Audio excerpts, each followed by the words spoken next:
कांग्रेस के पूर्व अध्यक्ष राहुल गांधी ने चीन को लेकर फिर एक बार केंद्र सरकार पर निशाना साधा। राहुल ने एलएसी पर मौजूदा यथास्थिति की तुलना मौजूदा अशांति से की। राहुल ने सवाल उठाया कि क्यों केंद्र सरकार हमारे जवानों के बलिदान का अपमान कर रही है और अपनी जमीन को उनके कब्जे में जाने दे रही है। राहुल की यह प्रतिक्रिया राज्यसभा में चीन पर मौजूदा स्थिति को लेकर राज्यसभा में बयान के तुरंत बाद आई।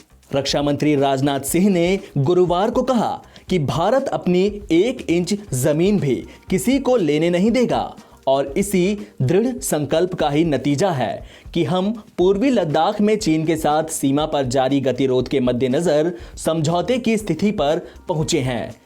राज्यसभा में सिंह ने कहा कि भारत ने चीन को हमेशा यह कहा है कि द्विपक्षीय संबंध दोनों पक्षों के प्रयासों से ही विकसित हो सकते हैं और सीमा के प्रश्न को भी बातचीत के जरिए हल किया जा सकता है। भारत में 26 दिनों में 70 लाख से ज्यादा लोगों को कोरोना वायरस की वैक्सीन लगाई जा चुकी है। इसके साथ ही भारत इतने कम दिनों में वैक्सीनेशन के इस आंकड़े तक पहुंचने वाला दुनिया का पहला देश बन गया है, जबकि इस आंकड़े तक पहुंचने में अमेरिका को 27 दिन और ब्रिटेन को 48 दिन लग गए थे। केंद्रीय स्वास्थ्य मंत्रालय ने गुरुवार को यह जानकारी दी। मंत्रालय ने कहा कि 17 राज्यों और केंद्र शासित प्रदेशों में पिछले 24 घंटों में कोरोना वायरस से कोई भी मौत नहीं हुई है। मंत्रालय के मुताबिक 11 फरवरी को सुबह 8 बजे तक देश भर में जारी कोविड-19 टीकाकरण अभियान के तहत 70 लाख से ज्यादा लोगों को वैक्सीन लगाई जा चुकी है। मंत्रालय ने कहा कि अब तक कुल 70,17,114 लोगों को वैक्सीन लगाई गई है, जिनमें से 57,05,228 स्वास्थ्य कर्मी शामिल हैं और 13,11,886 फ्रंटलाइन वर्कर्स शामिल हैं। उत्तराखंड के चमोली जिले में गुरुवार को एक और शव मिलने से आपदा में मरने वालों की संख्या 35 हो गई, जबकि 169 अन्य लोग अभी भी लापता हैं। वहीं ऋषिगंगा नदी में पानी बढ़ जाने के कारण तपोवन टनल में राहत और बचाव अभियान अस्थायी रूप से रोक दिया गया था, लेकिन अब फिर से शुरू हो गया है। उत्तराखंड के डीजीपी अशोक कुमार का कहना है कि निचले इलाकों को खाली करने के आदेश दिए गए हैं। रेस्क्यू ऑपरेशन चल रहा है तो कहा यह जा रहा कि 3 दिन से जो है गलत स्ट्रेटेजी के तहत वहां काम हो रहा था।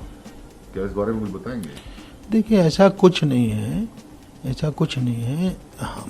ये जो टनल है एक बड़ी टनल है जो 25 फुट से प्लस डायमीटर की है, बहुत बड़ी है। उसमें जेसी मशीन भी काम कर रही है, जिससे हम मलबा निकाल रहे थे 3 दिन से। उसमें मलबा खत्म नहीं हो रहा, मलबा आए जा रहा है। इस बड़ी टनल के ठीक नीचे, ठीक है, एक छोटी टनल है 12 मीटर नीचे, ठीक है, छोटे डाया की है तो बहुत लंबी, पर डायमीटर छोटा है उसका, ठीक। तो वहाँ वो जो है, अब जो आदमी है, जब आपदा के टाइम आदमी भाग करके कहाँ पहुँचता है, ये सब अनुमान है। हमें क्या पता कि वो बड़ी टनल में है, छोटी में, जहाँ उसे कहीं स्पेस दिखेगा वहाँ मिल सकते हैं। मतलब 10-20 सेकंड तो मिलता है ना लोगों को, 30 सेकंड है, तो उतने में जाने कहाँ किस कॉर्नर में हो, ये कहना कि वो स्ट्रेटजी गलती, मैं इससे सहमत नहीं हूँ। सिर्फ ये है कि इन्होंने कहा कि हम, चूंकि इसमें हमें एंड आगे जाना बहुत ज़्यादा तेज़ी से नहीं पॉसिबल हो पा रहा, तो हम नीचे वाली टनल को में ड्रिल करके देख लेते हैं कि उसमें पानी है, स्लस है, क्या है वहाँ पे। आप समझ गए? तो वो एक स्ट्रेटजी लगाई गई थी और उसके तहत आज रात्रि 3 बजे से सुबह 3 बजे से काम हुआ। तो वो भी अभी प्रेजेंटली अभी थोड़ा रुक गया है क्योंकि वो ड्रिल टूट गया है उनका, तो फिर उसको रिप्लेस करेंगे। तो हमारे जो है ना, वो इधर जो बड़ी टनल को खोलने का प्रोसेस भी जारी रखेंगे और इसको भी एग्जामिन कर सकते हैं कि नीचे की जो टनल है उसमें पानी है या स्लस है या खाली है। जो डेड बॉडीज रिकवर हुई हैं, जो आइडेंटिफाई नहीं हो पाई हैं, उनके लिए क्या कोई डीएनए टेस्ट वगैरह हो रहा है? सबके डीएनए सैंपल हम प्रिजर्व कर रहे हैं, हर किसी के। 34 में से 10 आइडेंटिफाई हुई हैं। बाकी भी सभी परिवारजनों से हमारे जो ऑफिसर्स हैं, डीआईजी लॉ एंड ऑर्डर हैं, हमारे एसपी रुद्रप्रयाग हैं, चमोली हैं, उनके जो व्हाट्सएप नंबर पे डेड बॉडीज शेयर की जा रही है, उनकी फोटोज, उसी के माध्यम से पहचान होती जा रही है। गृहमंत्री अमित शाह ने पश्चिम बंगाल के कूच बिहार में चुनावी जनसभा को संबोधित करते हुए पश्चिम बंगाल की मुख्यमंत्री ममता बनर्जी पर जमकर हमला बोला। पश्चिम बंगाल में भाजपा कार्यकर्ताओं पर हो रहे हमलों पर अमित शाह ने कहा कि टीएमसी के गुंडों ने 130 भाजपा कार्यकर्ताओं की हत्या की है, लेकिन उनके खिलाफ कोई भी कार्रवाई नहीं की गई। मित्रों, आज मैं यहां आया हूं, दीनदयाल जी की पुण्यतिथि है। बंगाल के अंदर ये जो मुहिम हमने चलाई, हमारे 130 से ज्यादा कार्यकर्ताओं की हत्या ये तृणमूल के गुंडों ने की। एक को भी पकड़ते नहीं है, एक को भी सजा नहीं होगी ऐसा वो मानते हैं। अरे ममता दीदी, मैं राजवंशों की वीर भूमि पर बैठकर कहने वाला हूं, हमारी सरकार आने वाली है। हत्या जिन्होंने करी है, इसको चुन चुन कर जेल की सलाखों के पीछे जा रहे हैं। और क्या समझती हैं, इस प्रकार से आप भारतीय जनता पार्टी को रोक लेगी, बंगाल की जनता को वोट नहीं करने देगी? आपके गुंडे चुनाव के दिन जनता को परेशान करेंगे। मैं आपको कहने आया हूं, इस बार भारतीय जनता पार्टी दमखम के साथ चुनाव के मैदान में है। किसी माय के लाल की हिम्मत नहीं है कि चुनाव को प्रभावित करे।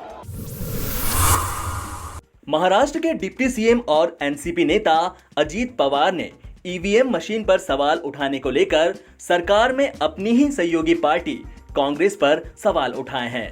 अजीत पवार ने कहा कि जब उन्हें बहुमत मिलता है तो वे कहते हैं सब ठीक है, लेकिन जब हार जाते हैं तो कहते हैं कि ईवीएम मैनेज किया गया है।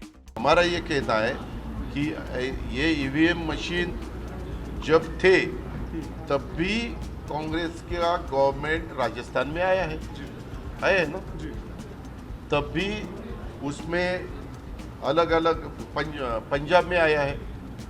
तो बहुत दफ़ा हमारे पार्टी के लोग, हमारे यानी कौन से भी पार्टी के लोग, वो क्या करते हैं, अच्छा बहुमत मिला तो सब ठीक ठाक है, और बहुत ज़्यादा वोटों से हार गया, डिपॉजिट गया, तो बोलते ईवीएम मैनेज किया, ईवीएम मैनेज किया।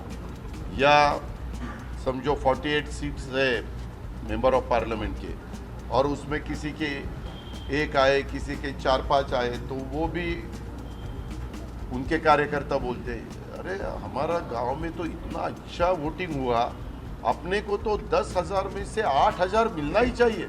ये उल्टा ही हुआ है, यानी ईवीएम मशीन में कुछ तो घोटाला किया है। ये इसमें कुछ नहीं है, ये ईवीएम ठीक चल रहा है, पेपरलेस काम चलता है। अभी क्या बताऊँ, मेरा तो ईवीएम के ऊपर पूरा भरोसा है।